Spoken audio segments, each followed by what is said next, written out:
ito ay rated SPG. Striktong patnubay at gabay ng magulang ang kailangan. Nasa puder na nga nila Tanggol sila Fatima kasama ang mga natira pa nitong pamilya.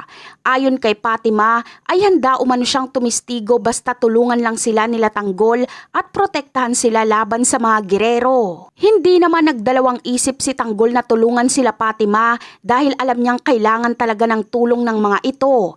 Kaya sa gaganapin na meeting di abansi nila Tanggol ay aakyat si Fatima ng stage at isisiwalat niya ang katotohanan laban sa mga gerero. Labis namang ikakadismaya ito ng mga gerero dahil ang inaakala nilang pipitsugin na si Fatima ay magiging isang malaking tinik pala sa kanila at posibleng si Fatima pa ang maging dahilan kung bakit tuluyang bababa sa survey ang mga gerero.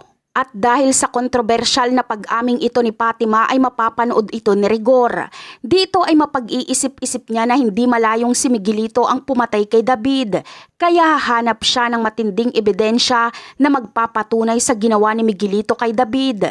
Kakausapin niya din ng personal si Fatima para kumpirmahin kung totoo ba ang mga paratang nito sa mga gerero. Hindi naman magdadalawang isip si Fatima na sabihin mismo kay Rigor ang buong katotohanan na ituro si Miguelito na siyang salarin sa pagkamatay ni David. Dito ay labis naman lulumo si Rigor dahil ang mga gerero na kanyang pinagsisilbihan ay siya palang naging dahilan ng pagkawala ng paborito niyang anak. At yan ang aabangan natin. Bye!